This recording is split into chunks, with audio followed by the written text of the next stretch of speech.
Welcome back, Double Team Fam. How are we doing? Oh, I need to stretch my back. We recorded this the same day as the other episode, so if you notice that our outfits are the same, that's why. It's because I'm not changing, okay? Neither am I, okay? I already... Oh man, I'm tired. I'm hitting like a 3 o'clock wall. It's 2:14. Close enough to 3 o'clock. Like, I know, but I'm just saying, like, we typically start our day around, 6 or 7? Yeah.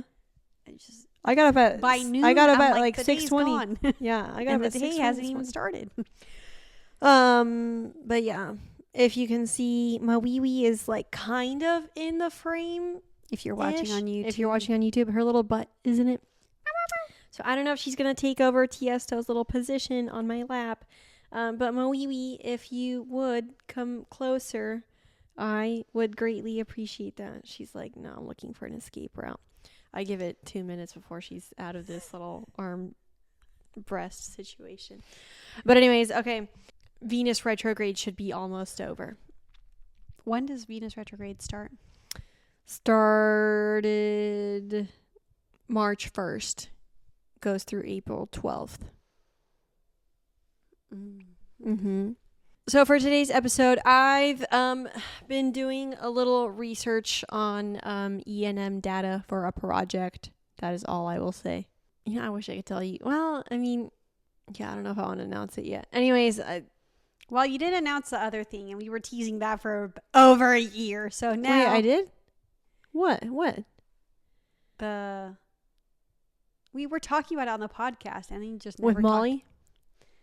No, before. We'd say, like, oh, I'm working on this project, and then you never really... Oh, I still haven't mentioned that project, no, because that one's still kind of in the works. This one's a newer project, but also still in the works. Anyways, I was doing a lot of research on ENM data for it, which honestly was really fascinating. And this was like the first time that I read through like actual scientific studies of... On non-monogamous? On non-monogamous relationships. And like I said, there's some really interesting work out there. Before that, we were just riff-raffing. What? I'm just kidding. I mean, before that, we were just talking about random shit. Well, no, I mean, I feel like a lot of the stuff that we've discussed before has been with like people that, have been, like, for example, sex therapists that have worked with, in the non-monogamous space, or psychologists that have worked in the non-monogamous space, like all of that. So a lot of like the stuff that we got prior was like in relation to conversations with experts in the field, yes, or from books. Like I remember what did I read? Paula Secure, Sex at Dawn, the Irene's book, The Polyamorous Paradox, and then what's the other one? The Ethical Slut. So like we got a lot of stuff from books. But I don't know if you've ever actually tried reading like a scientific study conducted by research scientists. Yeah, it can be incredibly dry and kind of hard to work with because there's like so much citation. Yeah, I get it. We want to properly give credit where credit is due. You have to. That's like that was one thing I hated about my degree in vertebrate zoology was the number of times I had to cite shit. Yeah. Like I took a class specifically for citation. Yeah, because that's such a big part of like scientific work, which I completely understand why, but sometimes I'm just like, work. America has a hard time doing that. Damn, it's just a lot. First I'm going to go into some other stuff that so in 2023, Virginia Tech did a study where they basically like compiled, I think it was like 200 studies worth of data gathered on non-traditional relationships or non-monogamous relationships. They kind of use a different I think they used ENM relationships the most, but basically they evaluated over 200 studies conducted on non-monogamous relationships. And one of the things that I found really fascinating was that basically a lot of research went into non-monogamous relationships in like the 70s, which I think is really funny because, I mean, we all know, like, non-monogamy has been around for a while. It's not anything new. But it was around the 70s that they were actually, like, starting to, like, put some more emphasis on it. And I think the 70s was a very, like, progressive time. But when the 80s rolled around, I guess people started to think that it, like, was impeding on traditional family values. I love how this country loves to tout on traditional family values when... Also, I think that was also the time that they were like, let's criminalize drugs, you know, and then you couldn't get coke and coke anymore. Prohibition? I don't know. LSD was not acceptable. No, after. I think prohibition was before the 70s. Yeah, it was way before the 70s. Wasn't it like 50s, 40s? Anyway, I don't fucking know. But like everyone was doing LSD in the 70s, Nikki. And then now we're all doing it. I would love to see the correlation between LSD and non-monogamous relationships. I think there's some research to be done there. Anyways, in the 70s, there was kind of this, you know, non-monogamous awakening happening. 80s rolled around, people were like, nah man, we're sticking with the Bible, or you know, the church was like, not enough people are donating, let's get them back. Anyways, and then so between capitalism between the 80s and the 90s, there weren't any studies done. Like I think the 80s had like a few, and the 90s had zero studies done. The 90s is when they were like, get in line, bitches. Yeah. We were born in the 90s, Kimmy. I don't know why you're saying this is but our parents were full-fledged adults. Anyways, 90s, there were no studies conducted on non-monogamous relationships. Then non-monogamy made a comeback in the early 2000s. It's like Martha Stewart. I guess in a way you could see, but no, actually, it is no. It is like Martha Stewart. Actually, the correlation between non-monogamous relationships and Martha Stewart should be the graph looks the same, but there's no correlation. It is just they had the same up and down. No, but actually, what they were realizing was that. I think between 2006 and 2015, there had been like a resurgence in studies done. And then in the last 5 years alone, there have been like more studies conducted about non-monogamous relationships than there have like in like the entirety of all research on non-monogamous relationships, which is really fascinating. Yeah. Or was that the right time frame? Basically, yeah, because I think the study that I was looking at had looked at it from, it was like conducted in 2018, and then everything after 2018 was like just like already, you know, surpassing the numbers that were done in the years prior. So really fascinating stuff. I think if I had to, let me see if I can pull up what a few of the figures that one of them had identified. And also this was conducted by that study of all the studies, the study of the studies was done at Virginia Tech. And smart people. Mm-hmm. Actually, that is actually a good school now. Yeah. And I mean, when you think about Virginia, I think that's a fairly progressive, I mean, it's East Coast. I think it's a fairly progressive state. Not all of East Coast is progressive. It was the researchers. Reminds me of this meme where instead of et al, it should be and gang. So Shivanji Gupta and homies did this research. I'm kidding. Right on. And some of the numbers that I thought were interesting. I think that's exactly how it should be said. This was based on a 2021 study conducted by Moores, Gesselman, and Garcia. A sample in the United States found that 1 in 9 people had engaged in polyamory. 1 in 6 people desired to engage in polyamory, and one in 15 claimed to know someone who is polyamorous. And I also think that when these studies are conducted, there should be a heavy significance on the difference between non-monogamous and polyamorous relationships. I was about to say, because yes, there is such a difference. I will have to look a little further into that study to see if they really like differentiated between the two, because I also think that like an outsider's perspective of polyamory versus non-monogamy might not necessarily actually depict the general difference between the two. Yeah, because probably half of those people were like, I've had a threesome. Yes, I've been in polyamory before. Like, you know, like that, you know, one threesome in college does not mean you tried polyamory. Yeah. No. So I would imagine I need people to know the actual definition of open relationship / non-monogamy versus polyamory in order to know the difference. No, I agree, because that is a significant distinction to make. Regardless, what I wanted to talk about today, which I thought was one of the most fascinating pieces of things that I found in this little research pool that I was... Research of research. Yeah, the research of research. And actually, I do want to shout out Nadej from Pleasure Science. So she is a sex scholar, meaning her job is to literally gather works of, studies and whatnot, like academic work in relation to a topic. And she was the one that helped me gather all of this data, which was really cool. And that's one thing I love about this podcast. I feel like we've just gotten so many resources and have had the opportunity to talk to so many wonderful people where like I've learned a lot. And, I mean, if you think about it, 4 years that we've spent, it's like a journalism degree. Yeah. Yeah. Anyways, but this piece said that there was a sample study conducted by a dating app. 41% of Gen Z is open to an open relationship. Again, and then hold on. There was a distinction between non-monogamous and polyamorous, which I think is great. So 41% of them seeking to open or non-monogamous relationship.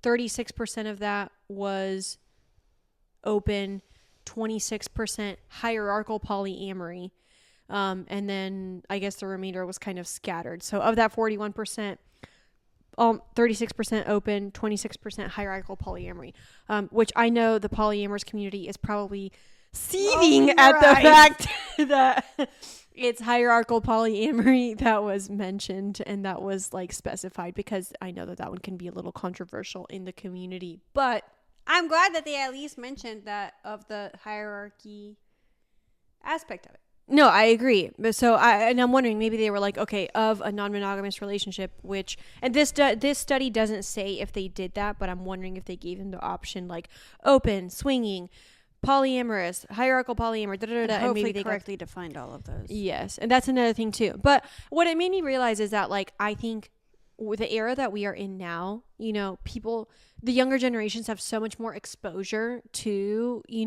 things beside monogamy, because we see a lot more of it in TV, on books, in media, all of that. Like, for example, someone scrolling through TikTok, they could come across our feed where we've talked about our open relationships or sex party experiences. They could come across other podcasts who talk about, non-monogamous relationship. They come across authors who have written books about non-monogamy, all of that. So I think social media is bringing so much more awareness to the options outside of monogamy that of course the younger generations are going to like look at that and be like, okay, well maybe I could explore this. And on top of that, like, that's kind of our whole point with the pod this whole time, is that like I want to help the younger generations like actually educate themselves, because I felt like, in my early 20s, mid 20s even, I didn't know where to start to educate myself, and social media was not at the place then where it is now. So I didn't have as much access, and I feel like, geographical factors can also play a role in all of that. But anyways, when I looked at that, I was like, okay, we need to at least make sure that like if 41% of Gen Z is thinking about an open relationship, that they realize that this is like the Olympics of relationships and they need to prepare themselves, because, they're not even having sex. Okay. Yeah. We have time. That's what I'm saying. Like if you are, 21 years old and you're like, sure, I want to do a threesome. Like, yes, that sounds great. But like before you traumatize yourself, please do some work on the emotional repercussions of what it might look like if you watch someone that you have intense feelings for fuck someone else in front of your eyes. Here's my first piece of advice. Have a threesome with two vaguely unfamiliar people.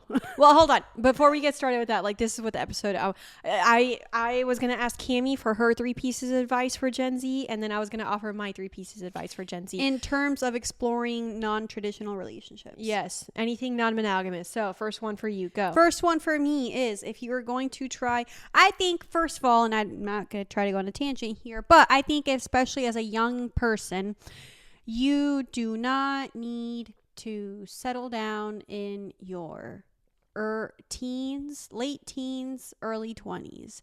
Mid-20s. Mid-20s is arguable. You could start considering plausible possible long-term commitments in your late 20s. But I think in your late teens to early 20s, you should just be focused on you and having fun. So how are you going to set yourself up for future success? That means that when you are having fun, you're being safe about it and getting tested, and then you're taking care of your career life. But by having fun, I mean, like, actually, yeah, that is a great time to, maybe you are questioning your sexuality. Maybe you want to try both sides of the cookie. Go ahead and do that. Maybe you do want to try that threesome. Don't do it with people you love.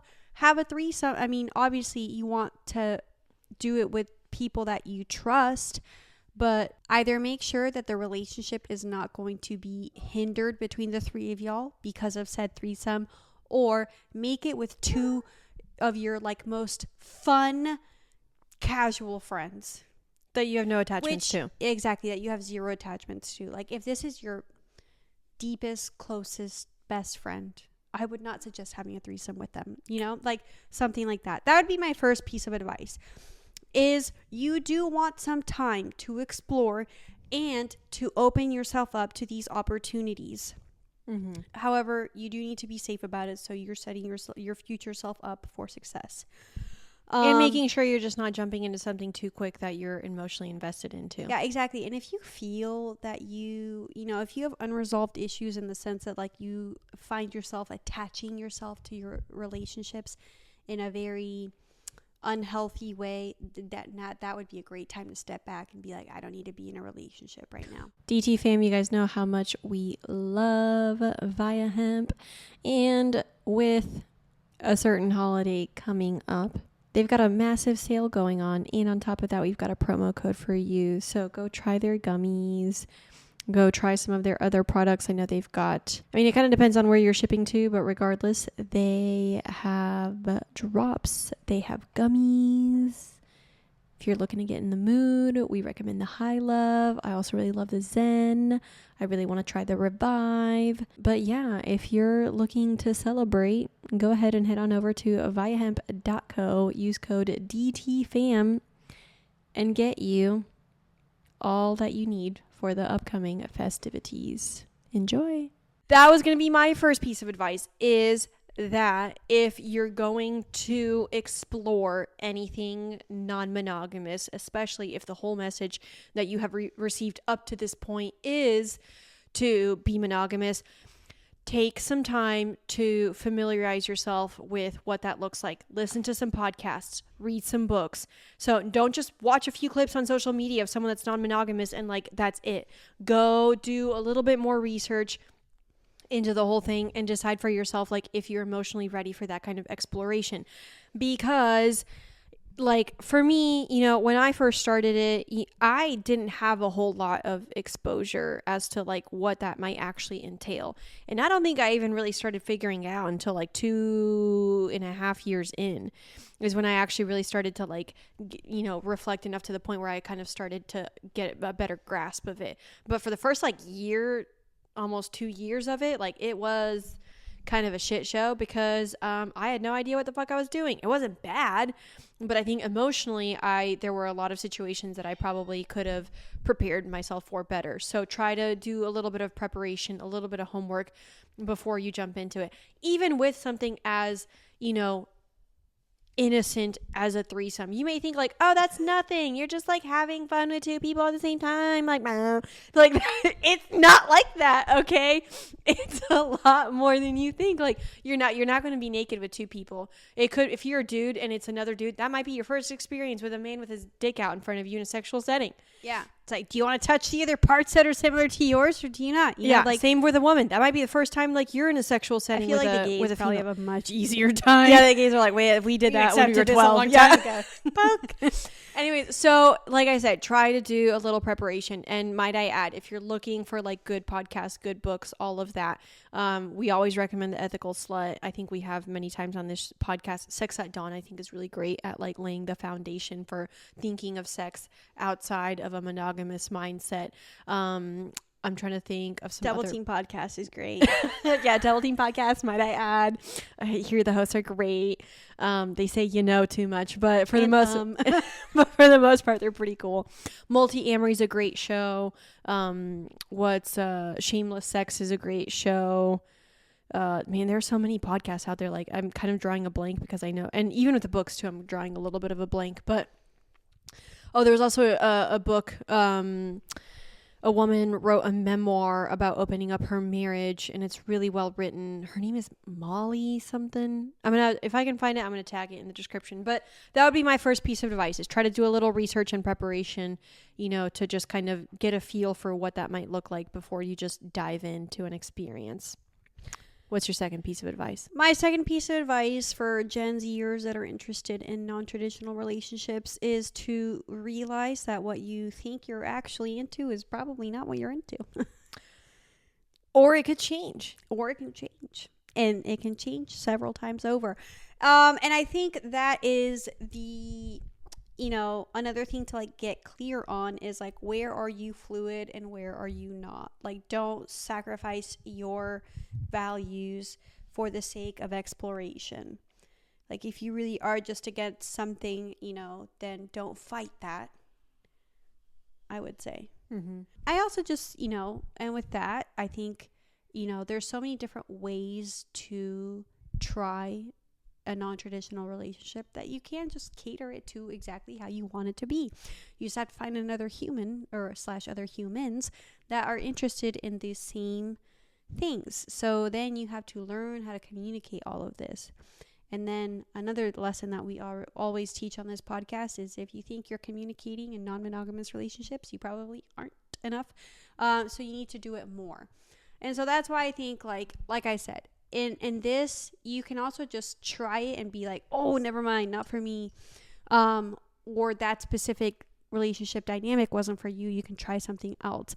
There's just so many different paths and doorways to this that, especially when you're exploring non-monogamy, it can take you several years to come to conclusions about whether you liked a certain dynamic or not. Years.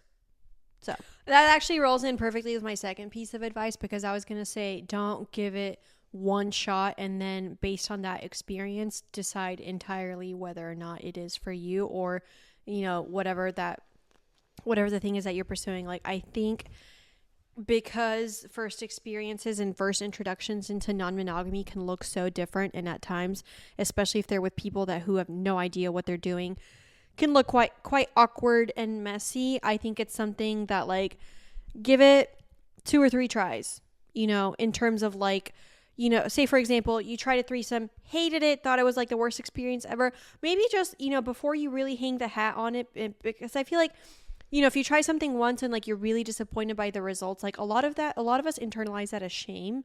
And then we kind of almost slap ourselves on the wrist for trying something new. And they're like, oh man, that was so embarrassing. That was so bad. Da, da, da, da. And then that just like I said, it breeds more shame. And I think I find a lot of people do that, not just with non-monogamous exploration, but in a lot of things, they give it one go, they kind of flop, and then they think they're just immediately embarrassed and they never want to touch it again. I think that's a very normal thing to experience.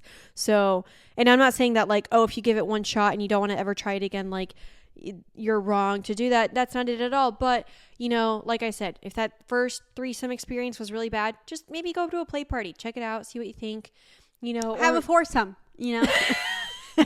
add one more person to the mix. Yeah. Yeah, something like that. A little bit more salt. Add a fifth.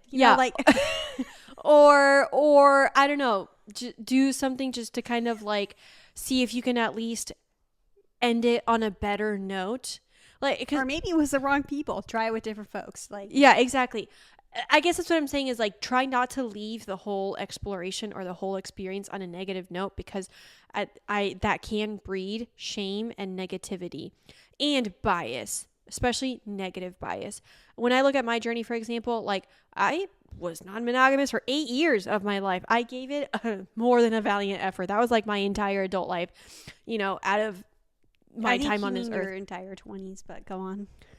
Well, think about it. I've been an adult since I've been 18. I'm 31 now. 8 years of that have been exploring non-monogamy. That is almost my entire adult life. I guess that is true. So anyways, and I had a great experience with it, and I really got a lot of wonderful things out of the experience. I came back to monogamy, yes, a lot more intentionally, but at the same time, I feel like I left the whole experience on a very positive note. I look at my journey in non-monogamy as something that was like very integral to who I am as a person now.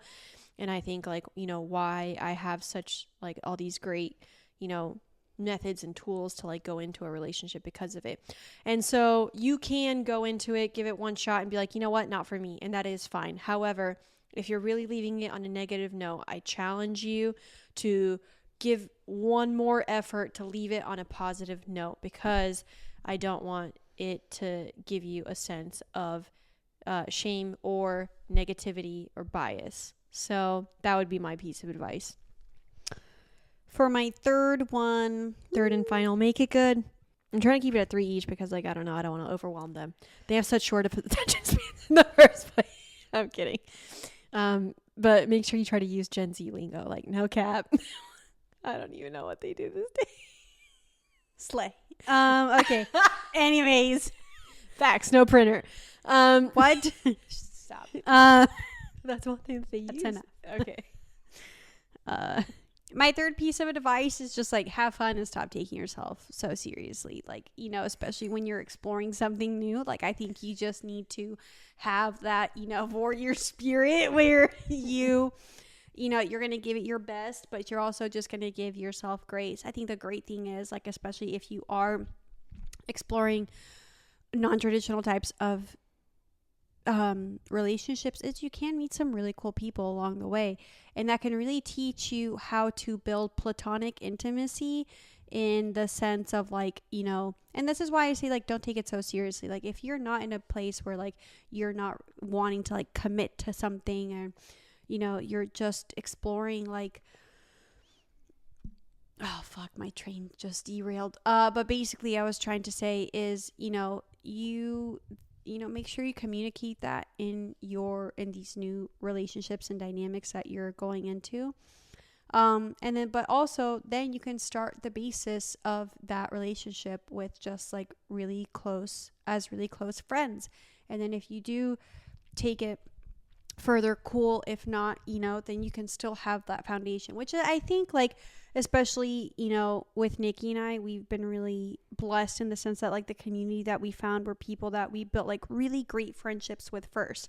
If it became sexual, cool, but the friendship was the most important. So then we can always go back to that, you know, like building community is very important. Field is one of those ways that you can do that, you know, find a place where your community's at.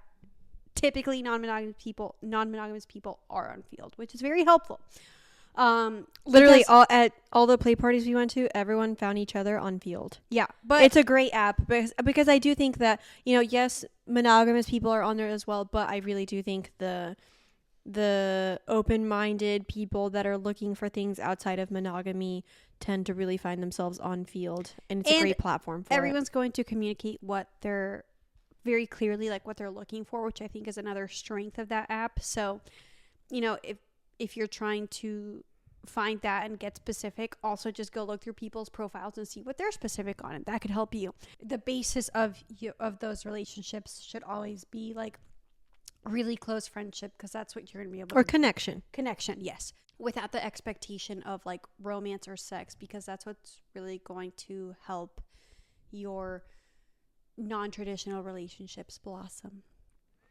And actually, you know, like that's one of the things that, like, from us being in the non-monogamous community here for, you know, 4 years, however long it's been, I think that's one of the best lessons that I got out of it, was just like how to build a foundation with someone on mutual connection that does not expect, you know, sex or emotions, whatever, or even romance. Yeah, romance, relationship, longevity. Yeah, and see what can come of it, and some beautiful things blossomed, you know. Mm-hmm. So, and now we have friends that, even though now we're both monogamous, we have friends that we, you know, from the community that we still have a lot of platonic intimacy with. Mm-hmm. Also, if you want to go download Field, you can find it on the App Store or Google Play. Yep. Search FEELD and you'll find it on there. Make sure your profile's good. Yeah. And actually that kind of feeds into my last piece of advice, because, you know, I think it's really important to get really clear on what kind of exploration you're doing. You kind of touched on it a little bit, but that was going to be my last piece of advice, you know. And so like when you are building that dating profile and field, or when you are talking to people and engaging with them in the non-monogamous community, like try to really do a good job about articulating what it is that you're looking for, because I think especially with this community, like the clearer that you are, the more that you're going to find what it is that you're looking for. So it could simply be, hey, I've never had a threesome. I've never been to a play party. I've never experienced any sort of like group sex situation, and that is what I'm looking for. This community is a type of community that will help you accomplish that. Yeah. Maybe you just want one gangbang. Yeah. That's it. And that could be, you're done. and then you're done, and that's fine. That's great. Have like, fun. I never did it. I think one of the best things about, you know, like being at sex parties and exploring non-monogamy was that like I could literally tell anyone what experience I was looking for, and someone, gosh dang it, was gonna make sure that it happened. For example, like I wanted to experience double penetration. My one friend knew that, and one night when we were at a play party, I hadn't even been thinking about it, and he was just like, hey, you've always wanted to experience this, like let's go make it happen. And we did, and I had the best time ever, you know. So it's like, it's things like that. It's a community that really wants to like curate, you know, the experiences that people are looking for. And you know, I know a lot of what we're talking about is like in the open swinging, you know, non-monogamous realm, but like even for polyamorous, like if you really want to know what it's like to date like a really healthy, wonderful, amazing couple, like you can find that. But I think it's important to get clear, because if you don't know, then, and you're just kind of leaving yourself open to anything and everything, that's not a bad approach, but I feel like it's not a very intentional approach. And I feel like I got so much more out of my non-monogamous exploration when I went into it with a lot more intention. I'd agree with that. Yeah. So I think, you know, a big piece of advice is just like kind of, you know, establish that why and really understand your intentions in it, because then I think it will breed a lot more positivity in the experience and help you kind of really feel fulfilled by it. So. Amen. So that is our advice for Gen Z. Yep. But honestly, anyone could take that advice. Yeah. But yeah, I mean, as two people that have explored the non-monogamous space, you know, I think it is a really, truly beautiful place, and I am so glad that I took the time to be a part of it. Well, we were blessed with great community. We were, yes, we were. Absolutely. And that made all the difference. It really did. I think that goes for anything. You know, if you find the right community, it just helps you have a much better experience, because then you're around people that are aligned with you and what you're exploring and all of that. So yeah, if you little Gen Zers want to give non-monogamy a try, I am all here for it. I champion it. Please, I hope this episode was helpful. Go educate yourself. And at the end of the day, you know, don't bring any judgment into this space. We don't need it. I think they're leave that out of it. Fairly non-judgmental people. I know, but they're not all of it. I mean, you know, I guess you're right. So anyways, guys, I hope you enjoyed this episode. Don't forget, leave us a positive review. We love 5 stars. 4 is okay. Anything, but have a good reason if it's going to be 4. But, you know, yeah, leave a review if you'd like. You know, tell us if you liked our hair in this episode. Anyways, and share this with a friend. Actually, yeah, no, share it with someone who's never listened to us before, because I would love to see some new faces come about. Anyways, I hope you guys have a great day. We'll see you next week.